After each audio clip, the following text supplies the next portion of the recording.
Em poucos minutos eu vou te explicar sobre uma coisa que vai realmente te assustar. No mesmo horário em que Sérgio Moro era chamado de ladrão pela esquerda, em uma sessão secreta na CPI do BNDES, Antônio Palocci fez afirmações estarrecedoras. Esqueça o Petrolão. Eu vou te apresentar o maior esquema de corrupção da história humana. O BNDES, ou Banco Nacional de Desenvolvimento Econômico e Social, é uma empresa público-federal, cujo objetivo é o financiamento de longo prazo e investimento em todos os segmentos da economia brasileira. Ele utiliza dinheiro público, como por exemplo o dinheiro que foi retirado do Fundo de Amparo ao Trabalhador, aquele mesmo fundo que teve que parar de pagar boa parte do seguro-desemprego por falta de dinheiro. Em resumo, o banco usa o nosso dinheiro dos nossos impostos.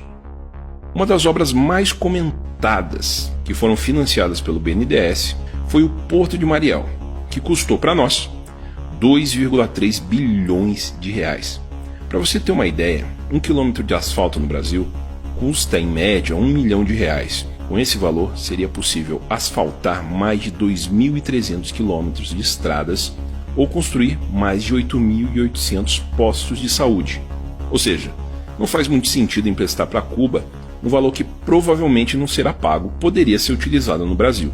Mas o que Palocci, o eterno braço direito de Lula, disse na CPI?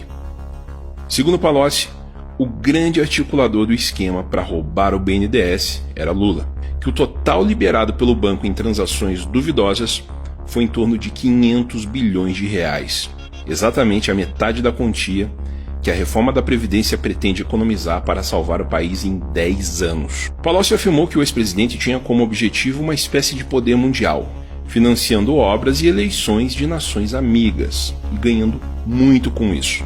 Palocci afirmou que tentou remover de Lula a ideia de utilizar dinheiro público para financiar obras em outras nações, mas que Lula não deu ouvidos. Para conseguir as liberações, era preciso burlar o sistema.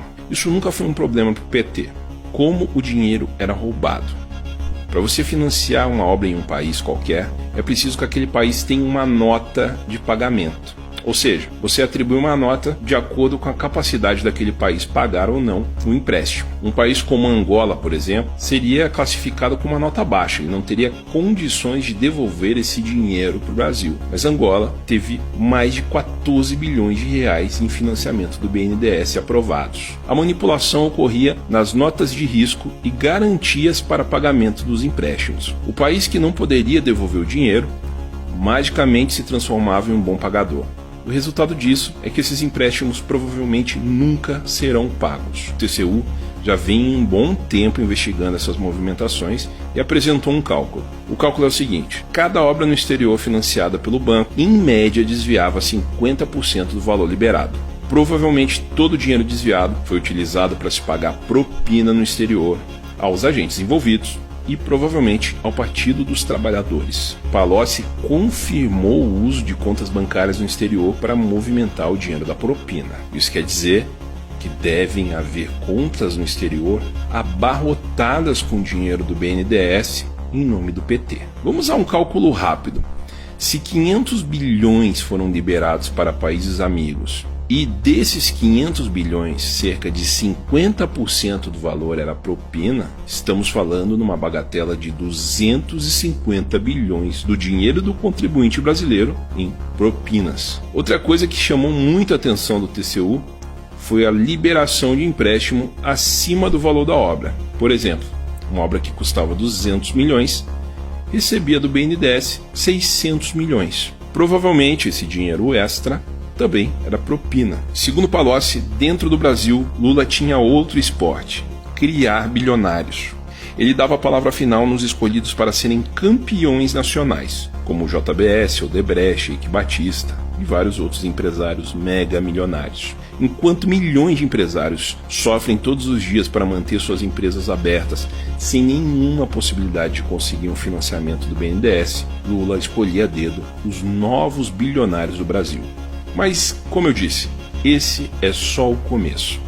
Algumas perguntas ficam. O desespero da esquerda em tentar tirar Lula da cadeia, o financiamento de hackers internacionais, a compra de algumas pessoas da imprensa, tem algo a ver com esses bilhões? Os empréstimos estão sendo pagos? Qual é o verdadeiro tamanho do rombo nos cofres públicos? Que a caixa preta do BNDES seja aberta e que possamos saber de tudo isso. Vamos esperar a resposta desse que já é considerado o maior esquema de corrupção